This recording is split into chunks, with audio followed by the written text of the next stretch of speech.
Thank you for joining us. This is Live with Miami's Community News, and I'm Michael Mullen. We have two special guests today, and we're going to be talking about the holiday blues and how we can be hopeful and helpful to everyone. So first we have Kate Edelson with NAMI, that's National Alliance for Mental Illness, and Dr. Marina Villani. Correct. With Nicholas Hospitals. Yes. So thank you both for being here. It's so appropriate during this time of the year. This is November, and lots of things that are happening now. But first, let's talk about NAMI and your involvement with NAMI. Thank you, Michael. So NAMI is the National Alliance on Mental Illness. We provide free programs and services to anyone that is either dealing with a mental health condition or is a family member supporting a loved one with a mental health condition. So the topic of the holiday blues is really relevant for us because a lot of the people that we serve are affected during the holiday times and their families as well. Okay, and good doctor, your patients here at the hospital typically are youngsters. And that must be rather unique, trying to talk with a youngster who may have a hard time communicating. Yes. Out of all the fields to go in this arena, why did you pick children? I strongly feel like children are the most resilient individuals in the world. I feel like their creativity and their ability to really communicate, even though it's hard for them to find the words, the ability that they have to creatively communicate is so impactful. And just the thought about helping at least one child who's going to grow up to be a functional adult in society, for me, selfishly, it was like a no-brainer. And as you're working with youngsters, you realize they have, hopefully many years that are there. Yes. So when you can help them, it's for a long time versus people that are his age over there, right? It's really, it is different. But let's talk about why you're involved with NAMI and how long you've been there. So I've been at NAMI for 6 years now, which is incredible. Officially this November, it's been 6 years. And so I started off as a volunteer at the NAMI National Helpline, which was in Virginia at the time.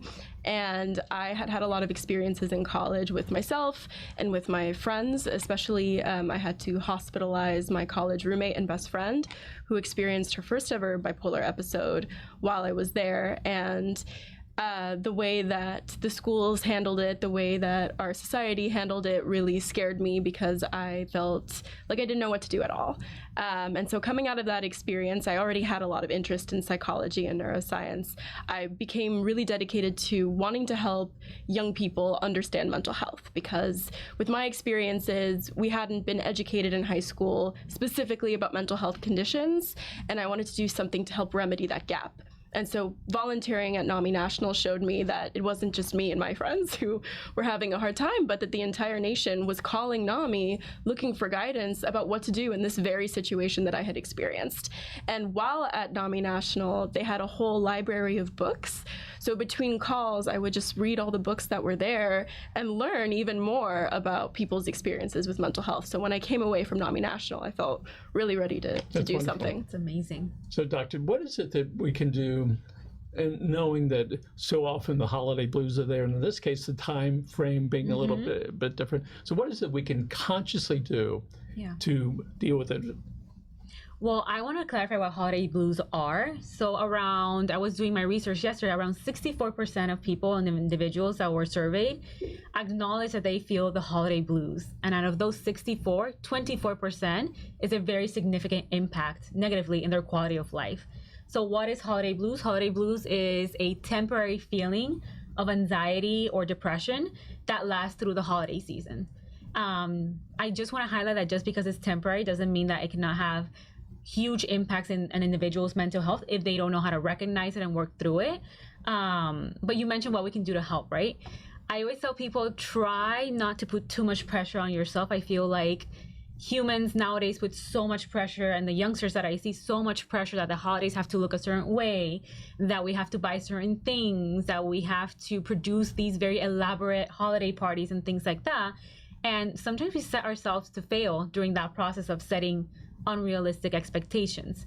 So my first recommendation is setting reasonable expectations of what you want it to be. And it doesn't have to be the same as your colleagues or your loved ones. You can create your own tradition, something that feels natural to you and something that will spark joy during the holiday season. I guess that helps us get in a little bit of control, whatever control we might have. Absolutely. Say here, this is the pathway. Yeah. So tell us, if you would, Kate, the reality again of the holiday blues and how to acknowledge that to ourselves and to our family members who may or may not have any of the same things, right? But if you're in that family, that somebody in there, I'm going to guess it's probably way more than one, all right, is going through the same thing. So tell us about that. Right, and so the numbers show that at least 1 in 5 people have mental health conditions. So within a family unit, like you said, someone is going through something. And so the best thing that we can do is to create awareness around that, to understand, okay, I already know that my loved one is living with this. We can be aware that during the holidays and also during the change of seasons into winter, even though we are here in sunshiny Florida, we too actually are affected by the change of seasons. We know there's been a lot more attention paid to mental health, and we see it. I think Michael Phelps was the one that sort of came out on the closet on that. It was really wonderful, and Simone Biles recently, and a couple other folks. So I just need to take some time off on how to do that. And so being able to move it sort of to the front just a little bit certainly helps a lot with that. So if somebody is feeling not so comfortable, there is a phone number where they can call. Do you know the phone number, the emergency number? For crisis, it's 988. Right, because the crisis they may be having, it's their crisis. Other people may look at it, well, it's not. But for them, if they are able to do that, certainly that is a place to start. And also, if you don't feel comfortable with a phone call, they also have a chat part of it. Whatever went on throughout the country, which was to get that done, my hat's off to the thousands of people, all right, that worked on that, to pressure the government to be able to do that. An enormous project. And before, years ago, you would dial 911, all right, and the police would go out, and then you have a whole other issue. Yes. Tell us about the policemen are getting some training in understanding if there's an autistic child at the house. Tell us about that. So NAMI actually takes part in this. It's called CIT training, so crisis intervention training. And law enforcement receive a special training that allows them to better understand mental health conditions and mental health crisis. And so what NAMI does is we come in for about an hour and we share a little bit about the perspective of what the experience is for those who have mental health conditions and also their family members, because oftentimes who's there when there's a mental health crisis and someone needs to get help, but the family, and it can be very stressful for them as well. So the important thing is to provide a full level education. Earlier we were talking about the family as an ecosystem, and that's very much true. We have a lot of people around us, so it's important to educate everybody about mental health. So we take part of the CIT training. We do a lot of outreach to law enforcement in general, as well as a lot of different events that they have. We're there. We bring awareness of our support groups, our education programs. Earlier we talked about helplines. NAMI has one too. It's not necessarily for crisis, so we will, of course, provide crisis resources if someone has it, but if anyone needs to call, it's 305-665-2540. And doctor, so often when you look, say, oh, the firemen, they're big guy, they're macho, they run in, all right, and they save people. And with the police, sometimes you want the police and sometimes you don't want the police. So certainly for them, all right, it's like, which side am I on in this? We, unfortunately, about a year and a half ago, our police chief from Miami-Dade County, he shot himself, and he lived, but everybody that knew him, you look at him, nice looking guy. If there was ever a description of macho cop, muscular, and everything would have to be perfect in his life. But apparently it wasn't. You never know what someone's going through. Right. No. And that was, there certainly is a great lesson in there for all of us, all right, for everybody. And so it's now become more acceptable to be a first responder with symptoms and what to do about it. So tell us about your experience with the youngsters, but that gets to the parents as well. Of course. I mean, in staying in topic with the holiday blues, it's really important. Nothing happens out of context. So the children are watching the news, they're watching what's happening, they're overexposing themselves to violent scenes, violent content in TikTok. They know a lot of mental health, like just taglines and labels, but sometimes they have a hard time understanding what those feelings are. And so that's where we come in and help, and people like in the organization as NAMI come in to help, because I feel it's so important to create a space where you feel validated and you're not the only person that's going through something. With that police officer, right? Like, it's a stereotype and these unrealistic expectations of what a chief should be, right? Those should statements that create so much stressors and tension, and you have no way out. So it's really important to validate and normalize what someone is going through, and especially our first responders. So when we look at on how, when we get anxiety, part of that is, I don't want to be alone in that. So can you give us some figures? What percentage of people, have anxiety, and how many ask for help based on that? So in children specifically, the population that I work with is very high. So the most common mental health diagnosis in children is anxiety, depression, and ADHD. So it's very, very common. And remember, those things, if we don't know how to manage them, we just carry it into adulthood. And the one tip I will recommend with anxiety is a lot of people think, I don't want to have anxiety. I don't want to feel uncomfortable. I don't want to feel this distress. It's not about eliminating anxiety. Anxiety is good for certain things. It's about learning how to manage it and cope with it when it comes. Yes. By the way, so I wear hearing aids, and it's on Bluetooth. So when my phone rings, unless I turn it off, it's in my ear. And so I have learned to recognize that it's there, and it's going to be there for 4 rings. There you go. And then at the end of the 4 rings, it's going to be gone. It's temporary. Yes. Just like the holiday blues, it's temporary. Yeah. And so when when you wind up seeing a child, for however you wind up getting to them, what are some of the things you do to try to help them express themselves so you can try to provide some relief? So the first thing is to educate. If a child doesn't know what's happening in their bodies, because anxiety and depression can sometimes reflect physically. So you have kiddos that have tummy aches, headaches, will have panic attacks and feel like they're having a heart attack. So it's very important to educate, and I think organizations like NAMI do a great job at providing education to the general masses. So you want to educate the child so they can feel empowered in knowing what is going on in my body, so they can recognize it, acknowledge it, and then feel empowered as well to treat it. And then we go into coping skills and mindfulness and different things, evidence-based models that we can use to help calm the body, be intentional, and be mindful about what's happening around us. And Kate, tell us some of the things that some of the programs that NAMI has to offer, and then Doc, when we get done, we'll talk about some of those. So for anyone experiencing the holiday blues, we do have free support groups that people can attend. And there's a couple of options there because we have them virtually to make it really accessible to anyone, and then also in person. And we also offer these bilingually, so there are groups in English and there are groups in Spanish. And so there is a number that you can call that I mentioned earlier for anyone who has questions. People can also check out our website, namimiami.org. So we have that up on the website now. Perfect, thank you. And we also have a peer mentoring program. So during the holiday blues, people might start to feel a little bit of despair or anxiety like we were talking about. And part of what we can do to establish positive coping mechanisms is to have someone help you. That's one of the hardest things to do, is I think to ask for help, especially once we're in the dark place. I think a lot of the time we're like, oh, right, of course we should get help when we're doing well. But it's when we're in our sort of worst mind space that I think people kind of forget what resources are available to them. And that's why we do want to get the message out again and again, is sort of letting people know we are here for you, and if you do need help, there is a mentorship program that we provide where you can meet with someone on a weekly basis to remind you of your goals, to check in with you and keep that awareness there, sort of like what you were saying, oh, I know that this is going to happen and I get used to it.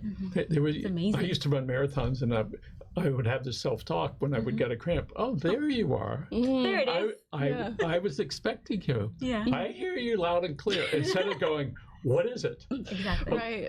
Let's talk about when children, young people, and others wind up in being ill, and it's a surgical procedure, right? It's not like this long drawn out thing.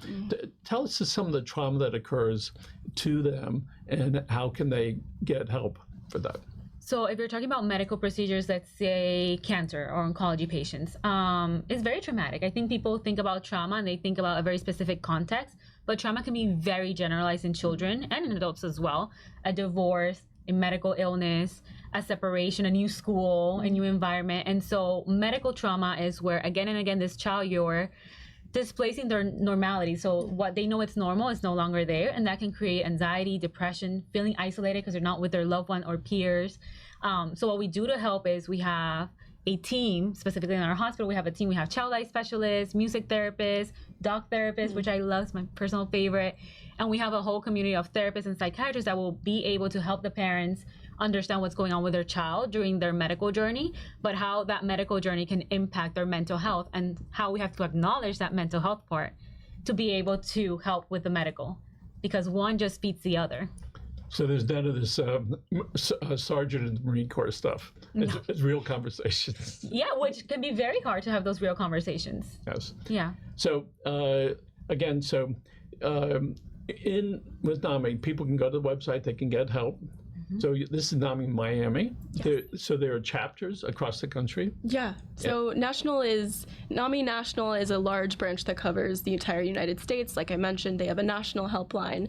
And when you call the national helpline, NAMI will ask you, where are you? And then direct you to a NAMI near you. So anyone who's watching this should know that even if you're not here in Miami, you can actually get in contact with NAMI anywhere. So here in Florida alone, I think there are 26 NAMI affiliates. So we serve In Florida, because we serve Miami-Dade and Monroe County, so the Keys too. We cover that whole area. But if you go north to Broward, Fort Lauderdale, there's a NAMI there, and there's one in Palm Beach County, and so on. And we all work together too. I mean, we're all separate, and we have our different programs. And for instance, us being here in South Florida, we focus a lot on providing Hispanic programming and working and getting Spanish support groups and our different presentations in Spanish too. So for instance, we've recently launched a program called Sharing Hope, or Compartiendo Esperanza, pardon my accent. Thank you. Where we're providing hope to people and explaining how mental health works in Spanish and reaching those communities that might not know about it. Is there a difference in how different people with different backgrounds respond to grief and to the holidays? So tell us about that, generally speaking, why that is. Well, mental health, there's a lot of research out there that shows that different cultural groups will respond or will have a different presentation. Doesn't mean that the anxiety is different or the depression is different, just means that it might reflect differently and it might impact how they acknowledge and treat it. So we know the holidays can be lots of blues there, but there's also the other side of it, which isn't this great? I got a toy and I get to see my aunt or my uncle. Yeah. So how do you in your practice acknowledge the grief that they might have, because maybe someone in their family died? All right. Yeah. The holiday brings back memories sometimes of our loved ones that are no longer here. Right. Yeah. But yet in the moment, there's everybody's trying to put on a good face, and there's some happy times in there. So how do you have that conversation? Well, with kids and family, what I always try to say is, and I don't coin this term, but I've heard it once and it just stuck by me, pockets of happiness. And I say, even in the darkest time, even if you're feeling very isolated or you're thinking about that loved one that is no longer there with us to celebrate those family traditions, there's always your ability to choose to carve out those little pockets of happiness during your day. It can be as simple as taking my dog out to look at the inflatables and him barking at it. That's a little pocket of happiness. So me as a psychologist, I want to highlight that it doesn't have to be grand pockets of happiness, but we do have to acknowledge it. And I teach parents how to model that for their kids. Like, let me put a song, like Grandpa, for example. My grandfather passed away and he loved the holidays. So in the holiday season, when we think about him, yes, we have to acknowledge that we feel sad, but then I tell them, switch the channel, let's put music on that's their favorite song, and we dance and we laugh, sometimes we cry. And I tell people all those emotions, how beautiful it is that we're alive and we have to experience all those emotions. And it's important to acknowledge it in the beginning. In the beginning, that's the thing is, there's so many people that I think are so afraid of even going there because it's not comfortable. Yeah. But once you acknowledge it, that's sort of what sets you free and then opens you up to be like, oh, now that I've said, like you said, I know you're here. Hello, welcome. Welcome. Feeling that's uncomfortable. I acknowledge you. And then you can move on to other things. Yeah. And with families, it's good to have a game plan.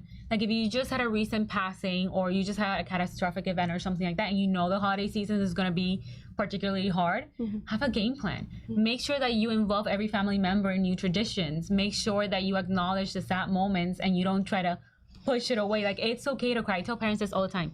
It's okay to cry in front of your child. and say, mom is sad because this happened. But you know what? When I cry, it makes me feel better. Thank you so much for listening to me. Be there.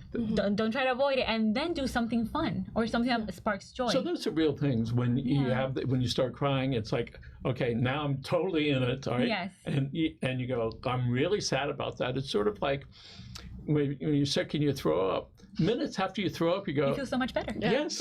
Yes. Release. Real Release. real sense of that. Let's talk about having regular exercise program for whatever age it is, and what that does to your psyche and to your body.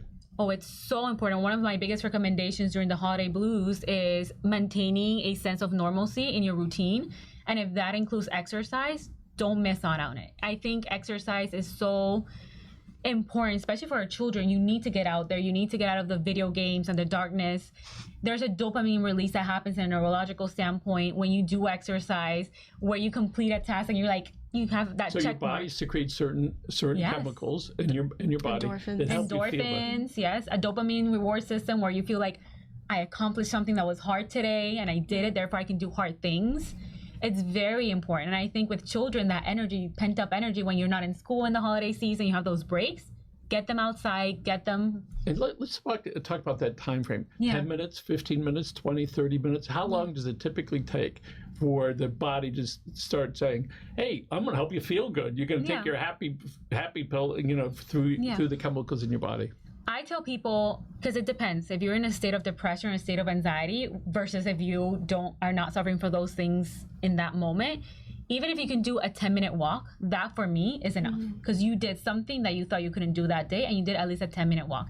Now with my patients, I always talk 30 minutes at a time, 3 times a day. That's a week. So that for me is like easy to remember. Okay, 3 times a week, 30 minutes. And it can be anything. It can be walking, it could be Pilates, it could be a dance break with your family, walking your dog. It doesn't have to be this big mountain of that we have to climb. Achievable goals. Okay, when patient's family comes to you, how often is the mobile phone?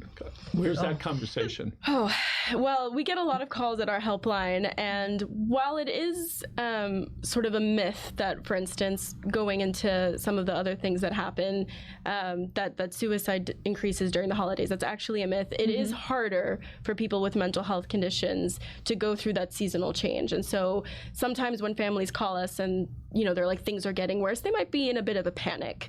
They might not see the whole picture. They might not understand the effect of the holiday blues or the change of season. And so we sort of walk them through, remember, this is what might be happening. It is temporary. And I think we touched on this earlier, but just because it's temporary doesn't mean it doesn't deserve attention. We shouldn't dismiss it. We should acknowledge it and say, okay, we know that this is happening. What are our coping strategies, and how can we do something fun like dancing with the whole family or organize some time around it? And then also keep in mind, there's a lot of gatherings happening during the holidays. We're all together. We touched on the fact that it's an election year, and it can be really stressful. And actually, one of the worst things you can do is drink, because if you are dealing with depression or anxiety, as you know, alcohol is a depressant, and that's going to actually impact you negatively. So even if in the moment it feels like something you might want to do, put it down. It's actually not going to help you in the long term, and it's actually going to deplete your brain of the things that you need, those happy chemicals. And it's good to have a buddy system in that aspect when you go into a family or a gathering, telling someone that you love and you trust, like, listen, I'm going through a really hard time. I don't want to drink, but sometimes alcohol is part of like the culture and the traditions, and we're like, just one. If you have a buddy system that says, no, he's fine, and you can grab like a glass, some cup, sparkly water, and cranberry juice. Exactly. But the buddy system, I think it's very helpful for those gatherings, so you don't have to feel alone. And so often, some of the hardest things we need to do is tell people no. And there was a couple that I knew. He was an alcoholic, and he kept inviting us out. And I said, no, thank you, no, thank you, no, thank you. Finally, he thought I was an alcoholic, and I went, no, I just didn't want to be there and watch him get drunk. Witness, It's just like, no. And so again, so often we need to do that. But let's talk about isolation that we were all feeling from the pandemic. I know sometimes it seems like it's never going away, but for the children that are 10 years old, it was a huge part of their life. Of course. Yeah. So do people talk about the isolation they felt from, it was only a couple of years ago when things got freer. I think when you were here, did we have a divider? Yeah. All right, we had a We divider. still had measures in place. And actually, we threw out 3 of the smallest ones just today. The 3 of the we kept the large one there, and we realized how we all sort of became isolated. But tell us about the current impact of some of those youngsters. So what we're seeing is in their developmental stages, they were not provided with stimuli that was appropriate for them to develop like language skills, social skills. So now, a few years later, we're seeing the impact socially of what's happening with these kids that don't know how to have, for example, conversations or express themselves. So we're still seeing the impacts, and it's very real. But I wanted to touch about something. You mentioned the isolation during the holiday blues. I think it's really important to note that even though you're feeling alone or isolated at times, there's a delicate balance between pushing yourself to go to these gatherings and acknowledging that maybe there's a person there that's going to trigger you and you can sit one out, for example. Right. So there's a delicate balance between I'm isolated, I will push myself to go maybe to this place, but you don't have to go to every single thing if it's going to deplete your energy as well.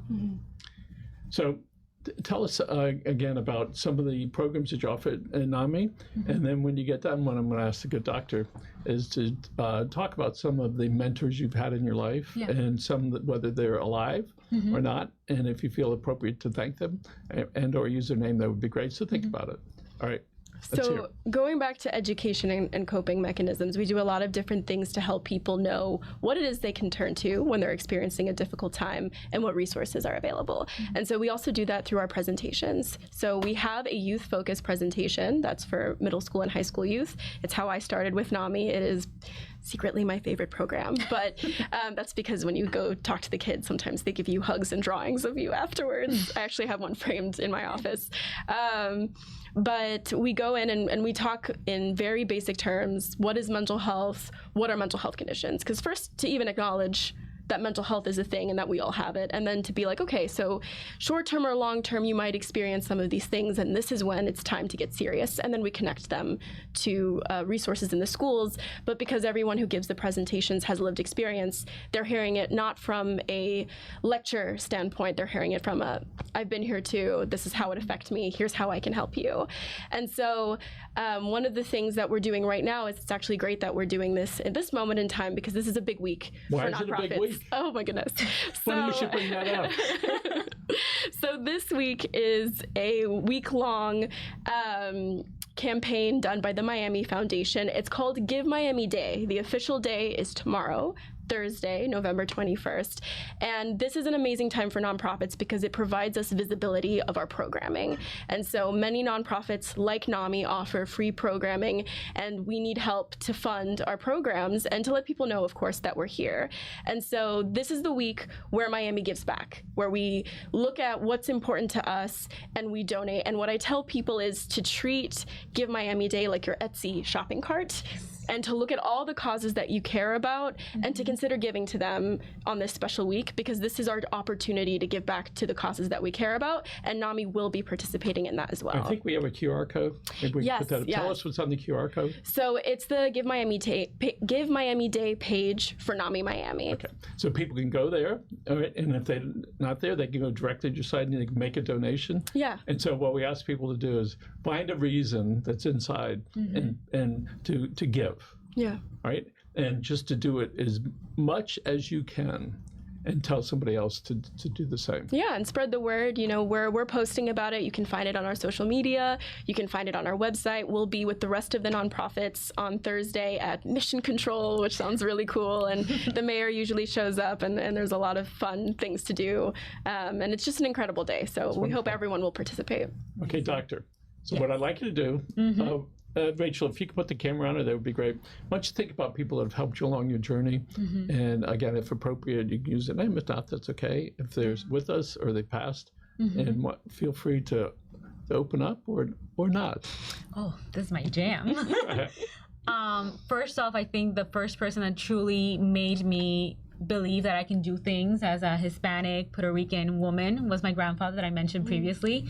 I feel like having that male persona telling me there's nothing you can do and that, you know, the sky's the limit allowed me to make choices in my life that I'm so thankful today. And to this day, I honor him by trying to be the best version of I can. when I can. My family, my mom, my dad, my brother's in the military, he's in the Coast Guard, and for him, every day acknowledging his service and what he does for me is I'm a proud sister, and I love walking this earth being proud of him and what he's accomplishing. And then in my work, I have my mentors is Dr. Marisa Azaret, Dr. Sarah Rivero Cunillo, and Dr. Rose Alvarez. 3 amazing women that gave me the opportunity of a lifetime to really shine and break out of my shell. We were talking about how I used to always look down and have this little chip on my shoulder of like, I need to do a lot. And these women taught me of how I am enough, I am important, and you have a space in this world, and the world is your oyster, and you can go ahead and help as many people as you can while acknowledging all the barriers and all the things that go through by being a woman in a professional world. Incredible. 25, one question for it. When did you know you were going to be doing what you're currently doing? Whew. It was a little roller coaster ride, I'm not gonna lie. I changed majors 5 times in college. Perfect. Yes. I changed twice. Okay. I didn't know what psychology was. I'll be honest. Back home in Puerto Rico, psychology at that time was not a huge thing that was talked about, other than like, oh, if you're crazy, you go to a shrink. And I started in forensics. I started working with the imprisoned population in Puerto Rico, trauma, human trafficking, sexual abuse of minors. Wow. And then I switched it up to medical trauma, and I fell in love. I love being able to help families carry the pain and being able to listen and navigate very hard situations. And I think it was in Puerto Rico, I did a rotation where they put me, and I was like, ugh, I don't want to be in a hospital. I don't want to do this with little children. What do you mean? And then one child taught me that I can make a difference, and I fell in love, and I've never looked back. Wonderful. Wow. Grandfather must be very proud of you. Thank you so much. So let's hear it. Who are some of your mentors, all right? Or maybe if they weren't mentors, but people who made a difference to you. Well, I think I would be remiss not to mention someone who's been on the show quite a bit, Susan Racher, who is the reason that NAMI Miami has had the incredible success and reach that it has. Her story of coming to terms with her son's mental health condition and going from sort of, you know, we gotta just power through it and find the right way to get him through it without necessarily realizing the condition, to being a mental health champion is phenomenal. I mean, really, the story of one woman's dedication to helping her family, to helping an entire community, several communities, and inspiring the rest of the NAMI community as well, because we've become one of the larger affiliates in NAMI. We have the biggest walk out of any of the NAMI walks across the country, and this is all because Susan Racher cared so deeply about helping her son. And it really shows you that it takes one person to make a difference, like you were saying, and she embodies that. And so you sometimes think that you're on this journey and you don't know where it's going, and you might think, you know, am I doing any good? Is what I'm doing here going to have a greater purpose? And the answer is you never know how it's going to go. But I would say Susan Racher, as a personal mentor and just as someone to look up to, I think she's incredible. It's wonderful. Amazing. Thank both of you for being here. Kate Edelson with the NAMI and Dr. Marina with Nicholas Hospital. Yes. Right. Again, thank you for what you do and for making so much of a difference. We're going to look right in red camera, right over there. Folks, thank you for joining us. And remember, take care of yourselves and your family. Have a great day.